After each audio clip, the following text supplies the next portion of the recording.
Nandiyan po ba tayo? Isaiah chapter 50. In verse 1, sabi dito, babasahin ko po sa Tagalog. Sumagot ang mga tao, sino ang maniniwala sa ipinabalita na ito? Kanino mo pinakita ang iyong kapangyarihan? Kalooban ni Yahweh na matupad sa isang halaman, ang matulad sa isang halaman ang kanyang lingkod. Parang ugat na natanim sa tuyong lupa. Walang katangian o kagandahang makatawag pansin. Walang taglay na pang-akit para siya ay nakita. Hinamak siya ng mga tao at itinakot. Nagdanas siya ng hapdi at hirap. Wala man lang pumansin sa kanya. Binaliwala natin siya na parang walang kahulugan. In verse 4, tunay ngang inalis niya ang ating mga kahinaan. Pinagaling niya ang ating mga karamdaman. Subalit, inakala natin iyo'y parusa ng Diyos sa kanya. Ngunit, dahil sa ating mga kasalanan, kaya siya nasugatan. Siya ay binugbog dahil sa ating kasamaan. Tayo ay gumaling dahil sa pahirap na dinanas. At sa mga hampas na kanyang tinanggap, tayong lahat ay tulad ng mga tupang naliligaw. Nagkanya-kanya tayo ng lakad, ngunit ipinataw ni Yahweh sa kanya ang kaparusahang tayo ang dapat tumama. When my mother died years ago, it was hard sa pamilya namin, lalo na sa akin, para makalito. And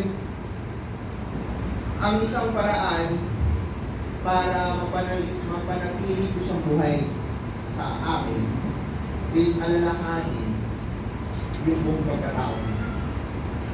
Kung sino siya bilang ina sa amin, kung sino siya bilang isang magulang sa pamilya, siya bilang isang ilaw ng tahanan. Now, ganon yung pwedeng maging response ng isang tao in remembering someone. Kung gusto niya mapanatiling buhay, yung presensya. Sabi nga nila, ngayon na may na magulang na rin ako, ngayon ko na-appreciate na sabi nga nila, pag magulang ka daw, okay lang na ketchup yung ulam mo, basta yung anak mo, naka-chicken. Simple lang yun mga kapatid, pero it's part of sacrifice. Giving what you have, and letting, ikaw okay lang. Basta siya, mapunan mo yung pangangailangan niya kung gusto niya. Let's continue sa pagbabasa.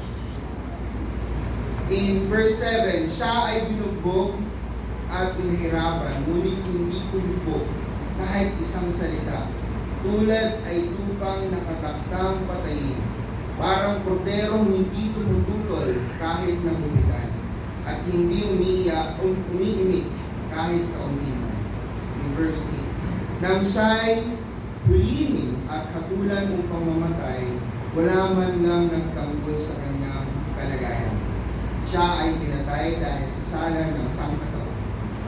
Siya ay inilibing nakasama ng masasama at mayayaman, kahit na siya'y walang kasalanan o nagsabi man ng kasinungalingan. Sinabi ni Yahweh, ang kanyang paghihirap ay kalooban ko. Ang kanyang kamatayan ay handog para sa kapatawaran ng kasalanan. Dahil dito ay mabubuhay siya ng matagal, makikita ang lahing susunod sa kanya. At sa pamamagitan niyo ay may sasagawa ang aking panukala. Pagkatapos ng mahabang pagdurusa, muli siyang larasap ng ligaya. Malalaman niyang hindi na wala ng kabuluhan ang kanyang pagtitiis. Ang tapat kong lingkod na lubos kong tinalulog niya. ang siyang tatanggap sa parusa ng marami at alang-alang sa kanya, sila'y aking patatawaran. In verse 12, dahil dito siya'y aking pararangalan, kasama ng mga dakila at mga pangyarihan, sapagkat kusang loob niyang ibinigay ang sarili at nakibahagi sa parusa ng masasama. Inako niya ang mga makasalanan at idinalangin siya'y patawarin. Isang napagandang passage from the Bible.